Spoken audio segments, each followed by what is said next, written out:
The spirit level cracked against bone, my last weapon against men who wanted my son.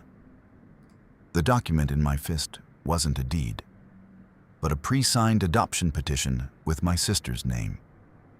My chest burned with each breath, my failing heart racing as I realized she wasn't here to save me. She was here to take Leo. The hammer slipped from my grip. 30 seconds until they'd be back. One swing left in my arms, and my son's future hanging on a single sheet of paper. The rebar vibrated against David's shoulder, a rusted tooth gnawing through his sweat-soaked shirt. He adjusted his grip, muscles screaming as he hauled the bundle toward the skeletal frame of the new villa. Dust from the cement mixer coated his tongue with the chalky taste of dry earth and lime. Across the lot, the foreman barked orders over the rhythmic thud of a nail gun, but the sounds muffled into a low hum as a sharp, cold needle pierced David's sternum. He sucked air through gritted teeth, forcing his lungs to expand against the tightening iron band in his chest. A gray haze flickered at the edges of his vision. He dropped the steel with a clatter that echoed off the half-finished walls. "Hey, Miller, you taking a nap on my time?" the foreman yelled, wiping grease onto a stained rag. David leaned against a concrete pillar, the rough grit scraping his palm. He swallowed the metallic tang rising in his throat and forced a jagged smile. "Heavy load, boss. Must have tripped on a wire," David said, his voice a dry rasp. The foreman squinted through the midday glare. "You look pale as a ghost. Go grab some water before you drop dead and ruin my insurance premium." David nodded, his fingers trembling as he reached for the plastic jug in his toolbox. He squeezed the handle until his knuckles turned white, waiting for the internal fire to recede into a dull, manageable ache. Leo's tuition bill sat on the kitchen table at home, unsigned and looming. Every shallow breath cost him, but the silence of an empty bank account would hurt worse. He wiped his brow, smeared a streak of red-brown clay across his forehead, and reached for the next pile of steel. This was the rhythm of his life in Milwaukee, a cycle of heavy lifting and hidden agony. He watched his 7-year-old son, Leo, from the corner of his eye in the evenings, the boy's large, observant eyes tracking David's every move. Leo often wore his winter coat inside the apartment, zipped tight to his chin, as if bracing for a storm that hadn't arrived yet. David never told him about the heart condition, the engine trouble, as he thought of it. He believed that if he could just finish this contract, if he could just keep the hammer swinging, he could build a fortress of cash that would protect Leo from the world. He reached into his pocket and rubbed the smooth river stone he always carried. The stone was warm from his skin. As long as it stayed warm, his heart would keep beating. That was the deal he'd made with the universe. The midday sun was a pale, sickly disk behind the Milwaukee clouds when the sound of tires crunching on gravel broke the rhythm of the construction site. A black SUV, polished to a mirror finish that looked out of place among the mud and debris, jerked to a halt near the unfinished porch. 2 men stepped out. They weren't wearing work boots. Their suits were charcoal gray, sharp enough to cut, and they moved with the practiced aggression of people who were paid to be an obstacle. "David Miller?" the taller one asked. He didn't wait for an answer. "You're trespassing. This site has been acquired by a holding company. You have 10 minutes to clear your tools and vacate." David felt the familiar prickle in his chest, but he didn't sit down. He gripped his spirit level, a heavy, 3-foot length of reinforced aluminum. "I have a contract with the homeowner. I don't know who you are, but you're interfering with a job site." "The homeowner defaulted?" the second man said, stepping into David's personal space. He smelled of expensive cologne and stale coffee. "The property belongs to us now. Move, or we'll move you." The man reached out to grab David's shoulder, his fingers digging into the sore muscle where the rebar had rested. David didn't think. He reacted. He swung the spirit level in a short, brutal arc, catching the man across the forearm. There was a sickening thud, the sound of metal meeting bone. The man cried out, clutching his arm, while the taller one lunged forward, his fists balled. David ducked, the world spinning for a second as his heart skipped a rhythmic beat.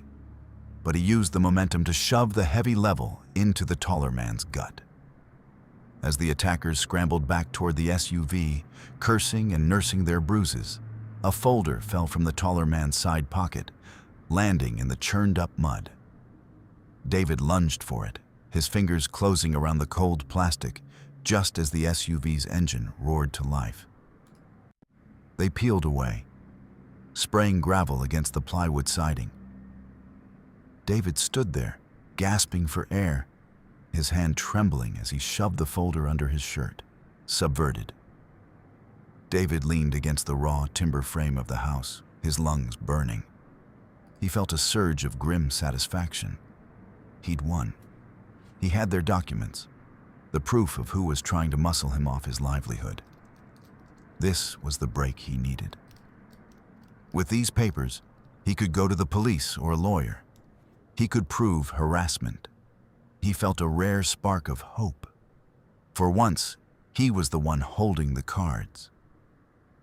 He gripped the folder tighter against his ribs, feeling the sharp edge of the plastic. This was his shield. He heard the click of high heels on the temporary plywood walkway. He turned, expecting the foreman. But instead, he saw a figure that made the air turn to ice. You always did have a temper, David. It's a shame you haven't learned to channel it into something productive. Eleanor Sterling stood at the edge of the site, her sharp, bobbed hair perfectly in place despite the wind.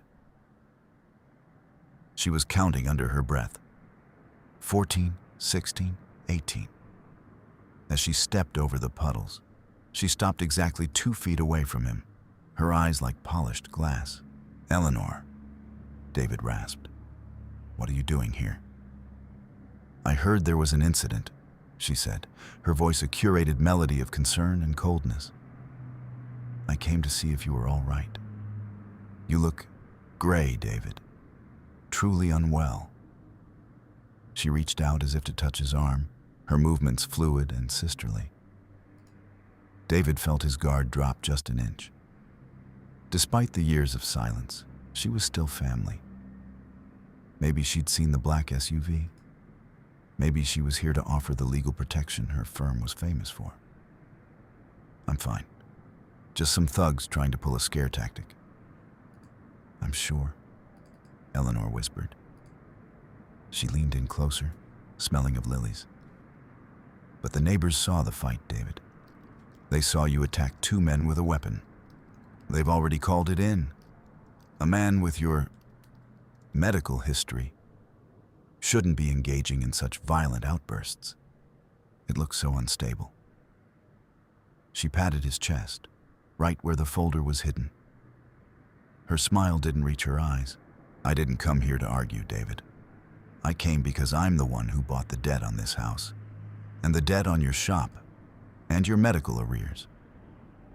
The victory David felt moments ago vanished, replaced by a cold, hollow weight. He realized with a jolt of horror that the men hadn't just been random thugs. They were the bait. By fighting back, he'd given Eleanor exactly what she needed. A documented instance of violent instability. He had stolen the folder, thinking it was his leverage. But as he looked at Eleanor's triumphant expression, he realized she had let him take it. He stepped back, his hand fumbling for the folder under his shirt. But Eleanor was already turning away, starting her rhythmic count again as she headed toward her own car. 22, 24. David pulled the folder out with shaking hands. He ripped it open, expecting property deeds or bank records. Instead, The first page was a pre-drafted legal petition. It wasn't about the house. It was a request for the emergency removal of Leo Miller from his father's custody, citing medical incapacity and demonstrated violent tendencies. The date on the bottom was tomorrow. She hadn't come to help. She had come to watch the trap spring. He had handed her the evidence she needed on a silver platter. David stood in the mud, the wind whipping the legal papers in his hand. The gray Milwaukee sky seemed to descend, pressing the air out of his chest. He wasn't just losing his job. He was losing his son. He drove home in a daze, the rhythmic clack-clack of the stone in his pocket against his house keys providing the only anchor to reality. He needed to think. He needed a plan. But as he stepped into his small, cramped kitchen, the phone rang. It was the hospital. "Mr. Miller, this is the surgical coordinator at County General. We've had a cancellation for the day after tomorrow. Given the state of your last EKG, the chief of surgery has moved your transplant window up. We need you in for prep in 48 hours. David's heart hammered a frantic, uneven beat. 48 hours? I haven't secured the down payment for the uninsured portion yet. I'm working on it. Actually, sir." The voice on the other end turned professional and flat. "We just received a notification from your provider. Your insurance claim has been officially denied. All of it. They've flagged your condition as a non-disclosed, pre-existing complication based on records updated this afternoon. Unless you can provide the full balance up front, we can't proceed with the surgery." David slumped into a kitchen chair. The records had been updated this afternoon. Eleanor. She hadn't just bought his debt. She had reached into his medical files and strangled his last hope of survival. He was 48 hours away from a surgery he couldn't afford, and 6 hours away from a heart that might simply stop. He spent the night staring at the ceiling, listening to Leo's soft breathing from the other room. Leo is sleeping. Leo is dreaming. He heard the boy mutter in his sleep, the third-person narration that always signaled his anxiety. David felt a surge of protective rage. He wouldn't let her win. The next morning, David went to his bank. He would sell the shop, the trucks, the tools, everything. He just needed enough to get the surgery and disappear with Leo. But when he slid his card into the ATM, the screen flashed a jagged red. "Account frozen. Contact legal representative." He stormed inside, demanding to see the manager. "I'm sorry, Mr. Miller," the manager said, refusing to sit with his back to the door, mirroring David's own growing paranoia. "A firm called Sterling and Associates filed an emergency injunction. They're claiming your business assets are part of a pending fraud litigation. My hands are tied." David walked out into the cold Milwaukee air, penniless. He was a man who built things, a man who understood how to brace a wall and level a floor. But the ground beneath him was turning to water. He walked back to his house, his chest tight. When he opened the front door, he stopped.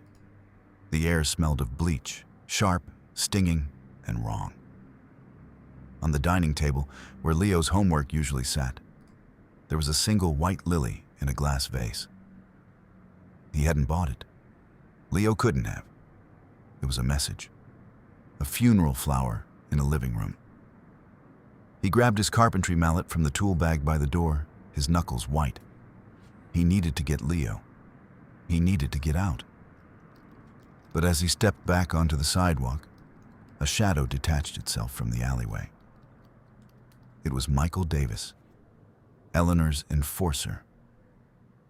He stood too close, the pop, pop, pop of his knuckles echoing off the brick walls. "Eleanor says you're not taking care of yourself, Dave," Michael said, his voice a low rumble. He slid a pair of brass knuckles over his scarred fingers. She thinks you need a reason to stay in the hospital. Somewhere they can keep an eye on you. The fight was short and ugly. David was sick, his heart fluttering like a trapped bird. But he was a man who had spent 20 years swinging a hammer. When Michael lunged, David didn't retreat. He swung the mallet with a desperate, heavy force, catching the enforcer in the ribs. Michael groaned, dropping his guard. And David followed up with a shoulder charge that sent them both crashing into a pile of discarded crates. David scrambled away, gasping, his vision tunneling. He made it to his truck, his chest feeling like it was being crushed by a hydraulic press. He reached for Leo's backpack on the passenger seat, intending to drive to his friend Sarah's house. As he lifted the bag, he felt a small, hard lump in the lining of the outer pocket. He ripped the seam open. A small black plastic disc fell out. A GPS tracker. Eleanor wasn't just waiting for him to fail, she was watching him in real time. She knew where he was, where Leo was, and how fast his heart was failing. He was a ghost in his own life, haunted by a woman who treated the law like a scalpel. He met Sarah Johnson in a secluded corner of a public park, the kind of place where the wind whipped through the trees and masked their voices. Sarah was a blur of nervous energy, her ink-stained thumb dancing over her phone as she logged another apology into her digital log. "I'm sorry I didn't find this sooner, David. I'm so sorry," she whispered. I looked into the doctor Eleanor was pushing for. Dr. Evans. He's not a specialist.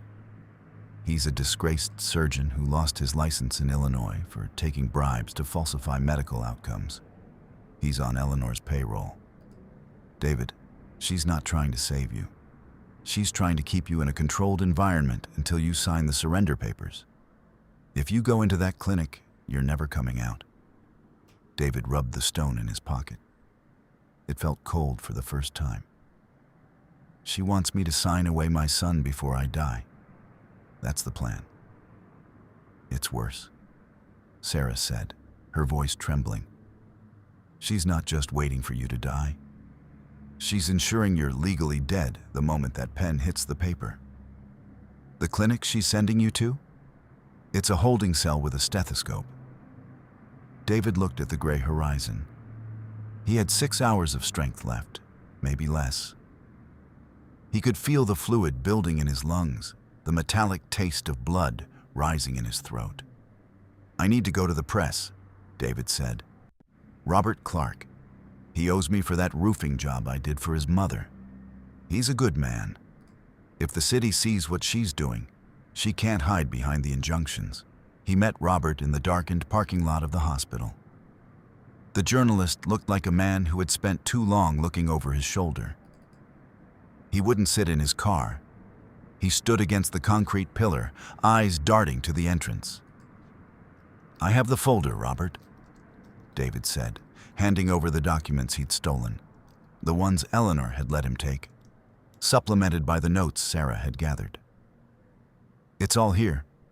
The fraud, the medical manipulation, the illegal freezing of assets.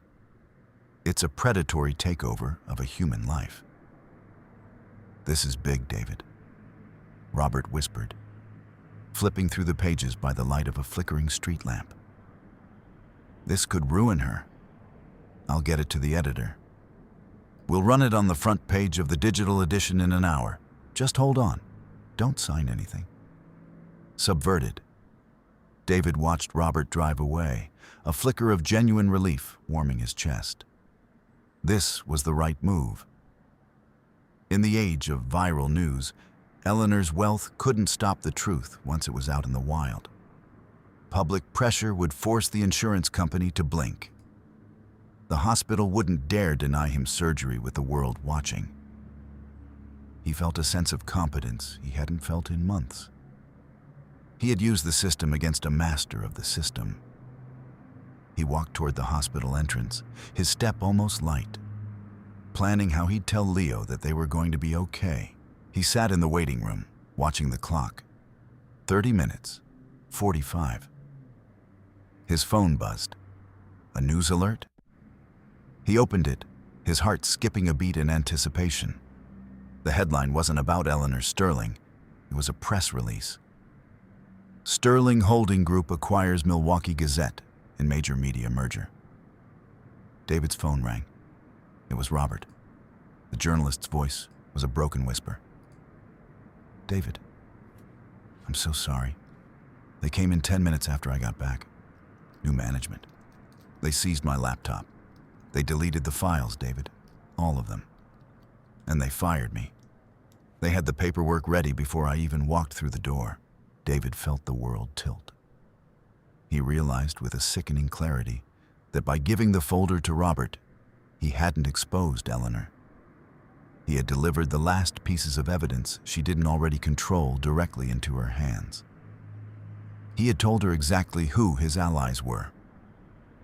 He had led her straight to the one man who could have helped him. Robert?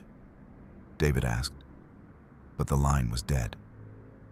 He looked up to see two women in polyester suits walking toward him. One was holding a clipboard, her eyes red-rimmed. Jennifer Thompson from CPS. Mr. Miller? She whispered, apologizing to the air between them. I'm so sorry. We have a temporary removal order. Given your current medical crisis and the lack of a stable environment, we have to take Leo into protective custody. Now. David stood up, his hand closing around the IV pole next to a vacant gurney. No, he rasped. You're not taking him. The hospital corridor became a blur of sterile white and shouting. A private security guard, William Scott, stepped forward, his hands going to his tie. Tug, tug, tug. Step aside, sir. Protocol must be followed, William said, his voice a robotic drone. David didn't step aside. He swung the IV pole like a staff, the heavy metal base clattering against the linoleum. He fought with the strength of a dying man, a cornered animal, who knew that if he lost this moment, he lost everything. He drove the guard back, his heart screaming in his chest, a jagged fire tearing through his ribs. He made it to Leo's room, slamming the door and sliding the lock. Leo, we have to go. Leo was standing by the window, his coat zipped to his chin. Leo is scared, Daddy. Leo wants to go home. I know, buddy, I know. David looked at the door. They were pounding on it. The frame was solid, but it wouldn't hold forever. He looked at his hands, the hands that had built houses, that had leveled foundations. He looked at the electronic lock. The heart monitor on the wall began to wail, a long, continuous tone. David felt his knees buckle. He fell to the floor, the world turning gray. The door burst open. Eleanor stepped in, silhouetted by the harsh fluorescent lights of the hallway. She didn't look at the guards or the CPS agents. She looked at David, who was slumped against the bed, gasping for air. She walked over and placed a single sheet of paper on his chest. It's over, David. Sign the papers. I'll ensure he goes to the best schools. I'll ensure he forgets the smell of sawdust and the sound of a failing heart. It's the only way he survives. David looked at Leo, who was crying silently, his small hands over his ears. David reached for the pen, his fingers trembling. His vision was fading. The rhythmic clack-clack of the stone in his pocket had stopped. But as his fingers closed around the pen, he felt the texture of the IV pole he'd used as a weapon. He remembered the structural integrity of the clinic Eleanor had described. It wasn't a clinic. It was a condemned building. Sarah had told him. He didn't sign. He used his last ounce of strength to roll toward the equipment rack. He grabbed a small screwdriver from the maintenance kit he'd kept in his pocket, a habit of a lifetime of work. He didn't sign the paper. He jammed the screwdriver into the power strip of the life support monitor. A spark erupted. The lights flickered. and the electronic locks on the floor's wings shrieked and released as the system defaulted to open for fire safety. "Leo, run!" In the chaos of the power surge, David scrambled into the hallway, his heart a cold stone in his chest. He didn't go for the exit. He went for the parking garage. He found Eleanor at her SUV. Leo's hand gripped tightly in hers. "You can't run, David," she screamed, her counting forgotten. "You're dying." "I'm already dead, Eleanor," David said, leaning against a concrete pillar. He pulled out his phone. It wasn't calling the press. It was playing a recording. "I'm not trying to save him, Matthew. I'm trying to keep him in a controlled environment until he signs. Once he's gone, I'll erase every trace of that construction site life from the boy's head. It's a clean slate." Eleanor froze. The voice on the recording was hers. "Dr. Evans," David rasped. "He wasn't your lapdog, Eleanor. He was a man trying to buy back his soul. He's been recording you for months, and Sarah just sent that file to the district attorney and the police." Sirens echoed in the distance, growing louder, bouncing off the concrete levels of the garage. Eleanor's face crumbled, the polished glass of her eyes finally shattering.